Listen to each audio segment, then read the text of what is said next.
Hello दोस्तों, आज हम दूसरा पार्ट स्टार्ट करने जा रहे हैं। ठोस अवस्था कल हमने चैप्टर स्टार्ट किया था यूनिट 1, उसका ये पार्ट 2 है। पहला पार्ट हमने करा दिया है, उसको जाके आप देख सकते हैं। यदि आप इस दूसरी वीडियो को देख रहे हैं तो पहले उसको देख लें तो ये अच्छा समझ में आएगा। अच्छा, तो बात करते हैं हम क्रिस्टलीय ठोस और अक्रिस्टलीय ठोस। इन दोनों ठोसों के बारे में कल हमने बात की थी, तो आज बात करेंगे इनके अंतर के बारे में। इन दोनों में अंतर क्या है? अंतर कुछ नहीं है, जो उस डेफिनेशन में कराया था वही इसमें क्या है, पॉइंट के हिसाब से लिख दिया है और वही अंतर बना दिया है। ठीक है, तो पहला पॉइंट क्या है? अच्छा, ये यदि आपसे पेपर में पूछा जाता है क्रिस्टलीय ठोस तथा अक्रिस्टलीय ठोस में अंतर स्पष्ट कीजिए, तो आपको किस तरह लिखना है? क्रिस्टलीय ठोस तथा अक्रिस्टलीय ठोस में निम्नलिखित अंतर हैं।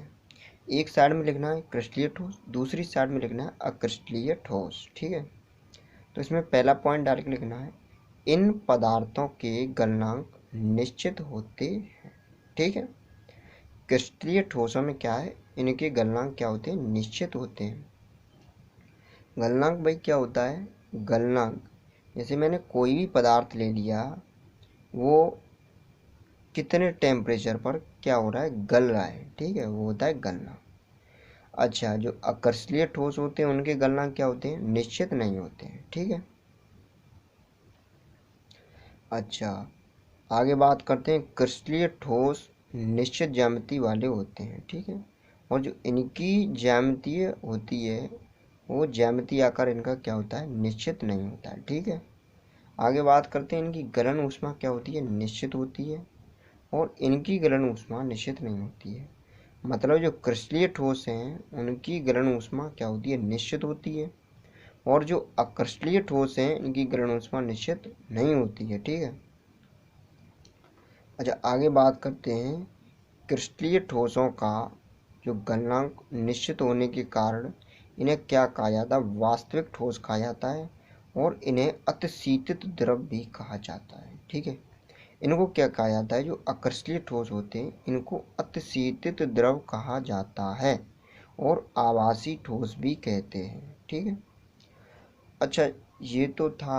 अब आगे बात करते हैं, ये तो क्रिस्टलीय तथा अक्रिस्टलीय ठोसों के बारे में बात हुई। अब बात करते हैं बंधन बलों के आधार पर क्रिस्टलीय ठोसों का वर्गीकरण। ठीक है, जो मैंने बताया अवयवी कण होते हैं उनके बीच आकर्षण बल लगे होते हैं, तो उनके बीच कैसे बॉन्ड बने हैं उसके आधार पर ये ठोस कितने प्रकार के होते हैं। अब बात करेंगे हम इसी के बारे में। तो ये क्या होता है? 4 प्रकार के होते हैं। पहला होता है सहसंयोजक ठोस। क्या होता है? सहसंयोजक ठोस। ठीक है, दूसरा होता है आयनिक ठोस, तीसरा होता है आणविक ठोस, चौथा होता है धात्विक ठोस। चलो थोड़ा थोड़ा इनके बारे में भी जान लेते हैं, ये क्या होता है। वैसे आपने सहसंयोजक बंध और आयनिक बंध ये क्या है आपने फर्स्ट ईयर में पढ़ा होगा, लेकिन एक बार और जान लेते हैं क्या होता है सहसंयोजक ठोस। ठीक है,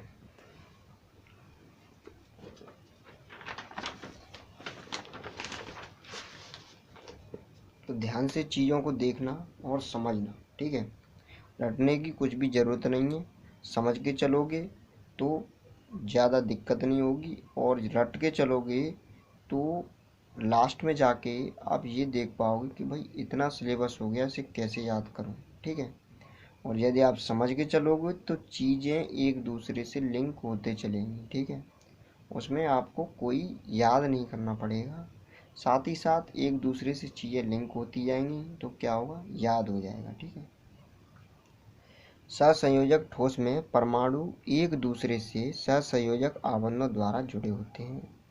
ठीक है, देखो सहसंयोजक ठोस यहीं से समझो, जो ठोसों में परमाणु होते हैं उनके बीच जो आबंध बना होता है, आबंधों द्वारा जुड़े होते हैं, आबंध बना होता है, वो आबंध कैसा आबंध होता है? सहसंयोजक आबंध होता है। ओके, इतनी बात क्लियर हुई। जो क्या होता है? एक विशाल जाल बनाता है। ठीक है, इन जालों की इकाइयाँ या तो एक ही परमाणु या भिन्न प्रकार के परमाणुओं से मिलकर बनी होती है। ठीक है,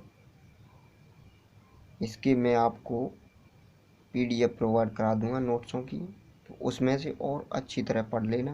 ठीक है, आगे बात करते हैं इसका उदाहरण, ये इम्पोर्टेंट है। सहसंयोजक ठोस का उदाहरण पूछ सकता है, तो इसका उदाहरण क्या होगा? हीरा, ग्रेफाइट, सिलिकॉन कार्बाइड। ठीक है, आपको ऑप्शन में दे देगा निम्न में से सहसंयोजक ठोस कौन सा है, तो उसमें से एक हीरा होगा और 3 अलग ऑप्शन होंगे, तो आपको टिक लगा के आना है। सहसंयोजक ठोस निम्न में से कौन सा है, तो हीरा है, तो हीरा पर टिक लगा के आएंगे। ओके, चलो आगे बात करते हैं आयनिक ठोस। थोड़ा मैं जल्दी जल्दी करा रहा हूँ, डिटेल में नहीं करा रहा हूँ। ठीक है, तो टेंशन लेने वाली बात नहीं है, मैं सिर्फ बोर्ड के लेवल से करा रहा हूँ। जो बोर्ड में पूछा जाएगा वो तुम्हारा पूरा फंसेगा। ठीक है, टेंशन लेने वाली बात नहीं है, जो भी करा रहा हूँ समझ के पढ़ना, सब कुछ करके आओगे। आगे बात करते हैं आयनिक ठोस के बारे में। इसमें क्या है, टाइम कम है, अक्टूबर हो चुका है, इसलिए थोड़ा जल्दी जल्दी कराना पड़ रहा है। बस क्या है, आपको घर पर मेहनत थोड़ी ज़्यादा करनी पड़ेगी। ठीक है, मैं PDF नोट्स प्रोवाइड करा दूंगा, उसमें से घर पे पढ़िए। जो सही में ना आए तो कमेंट सेक्शन में कमेंट करके पूछ सकते हो। ठीक है, अच्छा व्हाट्सएप नंबर भी दे दूंगा, उस पर ही पूछ सकते हो। ठीक है, आगे बात करते हैं आयनिक ठोस। इन ठोसों की संरचनात्मक इकाइयाँ धनात्मक एवं ऋणात्मक आयनों से बनी होती हैं। अच्छा, इस सब को छोड़ो, मेरी बात सुनो। आयनिक ठोस क्या ठोस होते हैं, कौन से ठोस होते हैं? आयनिक ठोस वे ठोस होते हैं जिनमें आयन पाए जाते हैं। क्या पाए जाते हैं? आयन। अच्छा, आयन किस में पाए जाते हैं? जिनमें आयनिक बॉन्ड बना होता है। ठीक है, जिनमें कणों के बीच कैसा बॉन्ड बना होता है? आयनिक बॉन्ड बना होता है। ठीक है, आयनिक बंधन। सहसंयोजक ठोस कौन से ठोस होते हैं? जिनमें क्या होता है? सहसंयोजी बंध बना होता है। आयनिक ठोस वे ठोस होते हैं जिनमें आयनिक बंध बना होता है। ठीक है, इसमें और आप पढ़ लोगे। आगे बात करते हैं इसके एग्जाम्पल की। आयनिक ठोस के एग्जाम्पल क्या होते हैं? तो इसका सोडियम क्लोराइड, सोडियम क्लोराइड मतलब NaCl, NaCl। ठीक है, क्या है? सोडियम क्लोराइड का फॉर्मूला है। अच्छा, इसमें क्या होता है? सोडियम क्लोराइड में प्रत्येक सोडियम में Na प्लस, Na पॉजिटिव के 6 क्लोराइड वो के 6 और क्लोरीन के 6 आयन एक दूसरे से मिलके क्या बनाते हैं? Sodium chloride. 6 ही Na पॉजिटिव होते हैं और 6 ही Cl नेगेटिव होते हैं, तो ये क्या बनाते हैं? सब मिलके सोडियम क्लोराइड बनाते हैं। ठीक है, तो आणविक ठोस बात करते हैं। आणविक ठोस क्या होते हैं? आणविक ठोसों में जो अवयवी कण होते हैं वे क्या होते हैं? अणु होते हैं। ठीक है, अच्छा, इन्हें निम्न प्रकार से पुनः वर्गीकृत किया जा सकता है। अच्छा, इनको भी कई भागों में बांटा जाता है। पहला है अध्रुवीय आणविक ठोस, दूसरा है ध्रुवीय आणविक ठोस और तीसरा है हाइड्रोजन आबंधित आणविक ठोस। अच्छा, अध्रुवीय आणविक ठोस क्या चीज होती है? इस प्रकार के ठोसों के उदाहरण अध्रुवीय अणु अथवा परमाणु होते हैं। अध्रुवीय अणुओं में परमाणु ध्रुवीय सहसंयोजक आबंधों द्वारा बंधे होते हैं। अच्छा, एक बात सुनो, जो सेम प्रकार के सेम होते हैं, क्या जो समान परमाणु होते हैं, जैसे ये H2 है, H2 में क्या है? 2 हाइड्रोजन के परमाणु हैं। ठीक है, H2 2 हाइड्रोजन परमाणु से मिलकर बना होता है। तो जो परमाणु हैं, एक H इधर हो गया और एक H इधर हो गया, तो ये 2 हाइड्रोजन के परमाणु हैं, ये क्या है? ये समान है। जो समान परमाणु के मध्य बंध बनता है वो अध्रुवीय आणविक ठोस होता है। ठीक है, O2N2Cl2। ठीक है, तो ये क्या? Cl 2 Cl हो गए।